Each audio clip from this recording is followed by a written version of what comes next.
মেয়েদেরকে পড়াশোনা করাইছিল এই জন্যই, তাদের এই চেষ্টা শ্রম এটা কি করানো হয়েছিল এই জন্যই?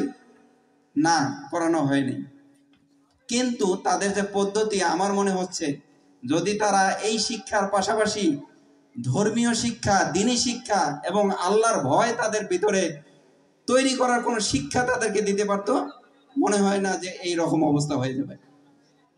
আমিও চাচ্ছি যে আমার বয়স বা আমার বড় যাদেরকে, তাদেরকে তো আমি বলতে পারবো না, তা আমি এটা আমার ক্ষুদ্র প্রচেষ্টা যে আমার ছোট যারা সোনামণি আছে তাদেরকে এখন থেকে যদি আমি মসজিদমুখী করি, আল্লাহর ভয় সৃষ্টি করতে পারি, তাহলে দুনিয়াতে যেমন আমরা কামিয়াব হব, ওই পরিবারটা যেমন কামিয়াব হবে, আখিরাতেও আমরা সফল হব ইনশাআল্লাহ। সেই ধারাবাহিকতায় আসলে এরকম একটা অনুষ্ঠান করতে বা এই আয়োজন করতে বেশি কিছু টাকার প্রয়োজন হয় তা কিন্তু নয়। আমি এটা করতে গিয়ে দেখলাম খুব বেশি টাকা না, একেবারেই খুব বেশি টাকা না, হয়তো বা 50,000 60,000 টাকার একটা টোটাল।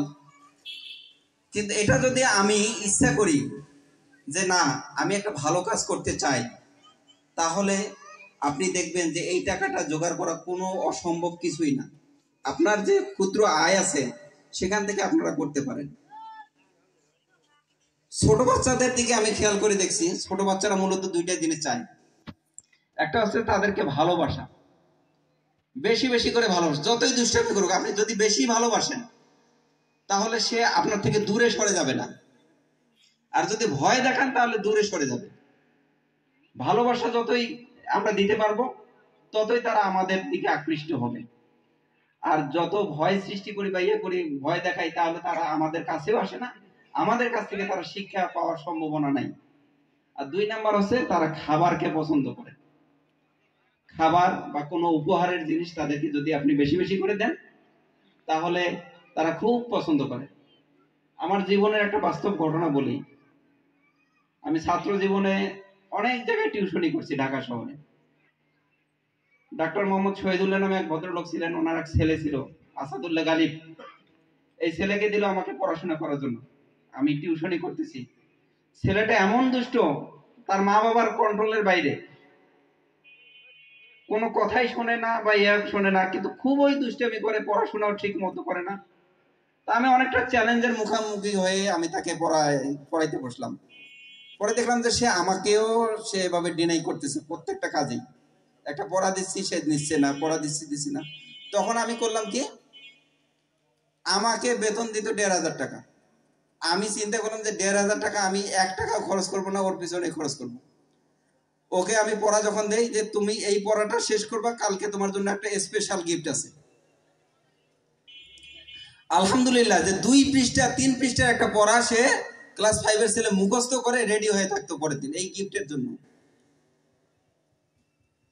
পরবর্তীতে সে আলহামদুলিল্লাহ ভালোই রেজাল্ট করেছে, এখন বুয়েটে পড়তেছে। তা আমার জীবনে সবচেয়ে সফলতা দেখেছি আমি ছোট বাচ্চাদেরকে এরকম যদি আমরা অনুপ্রাণিত করতে পারি, তাহলে তাদের মেধা মস্তিষ্ক আরো জাগ্রত হয়, আরো আকৃষ্ট হয়। তা আমি চেষ্টা করছি যে আমাদের এই সমাজ, আজকে আমি শিশুদেরকে নিয়ে ভাবতেছি এজন্যই যে আব্দুল খালেক বরব্বা আজকে মারা গেছে। আমার একটা খুব ভালো স্মৃতি মনে হচ্ছে, আমি ক্লাস 3-তে পড়ি সম্ভবত। খোরা নদীতে মাছ ধরা হইতো, বিভিন্ন কারণে বিভিন্ন সময় মাছ ধরা হইতো।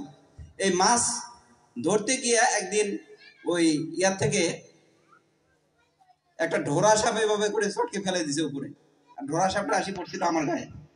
আমি ভয়ে অস্থির কান্নাকাটি সেরকম। আব্দুল খালেক বরব্বা উনি আমাকে কোলে করে নিয়ে আসে বাড়িতে দিয়ে গেছে। তা আমাদেরও শিশু, আমরা যদি যে কারো শিশু যতই শত্রু হোক, কারো শিশুকে যদি দেখি যে পানিতে পড়ছে, আমরা কি বসে থাকি? আমাদের মনটা কাঁদে না ছেলেটাকে উঠাই, বাচ্চাটাকে উঠাই? তা আমরা যদি সেক্ষেত্রে করি, বাচ্চাটা আমার সামনে সে একটা অধপতনে যাচ্ছে শুধু সঙ্গ দোষের কারণে, আমরা যদি তাকে ভালো পথে নিয়ে না আসতে পারি, সে স্বাভাবিকভাবে যে কোনো একটা পথ খুঁজে পাবে। সেটা সে ওইভাবে একটা সার্কেল তৈরি হবে। এক সময় সে নেশার দিকে চলে যাবে, এক সময় সে জুয়ার দিকে চলে যাবে, এক সময় অশ্লীলতার দিকে চলে যাবে। তা এটার জন্য মূলত আমিই দায়ী, আমরাই দায়ী। সেই দৃষ্টিটাকে সামনে রেখেই আমি আমার এই ক্ষুদ্র প্রচেষ্টা চালু করেছি। আমার করজোড়ে অনুরোধ থাকবে, আজকে যারা উপস্থিত আছেন, এই আমার যতটুকু সাধ্য ছিল এই সাধ্যের ছোট গিফটটুকু সোনামণিদের হাতে তুলে দিব। প্লাস আপনাদের কাছে অনুরোধ, শিশুদেরকে আপনার কাছে টেনে নেন, কাছে টেনে নেন, দূরে সরাই দিয়েন না। রাস্তাঘাটে বেয়াদবি দেখেন, সুন্দর করে সবার সামনে ধমক দিয়েন না, না দিয়ে তাকে একবার আস্তে করে গোপনে কোথাও ডাকেন, বাবা তুমি এই কাজটা করছো, আমার মনে হয় না যে তুমি ভালো করছো। সে লজ্জা পাবে,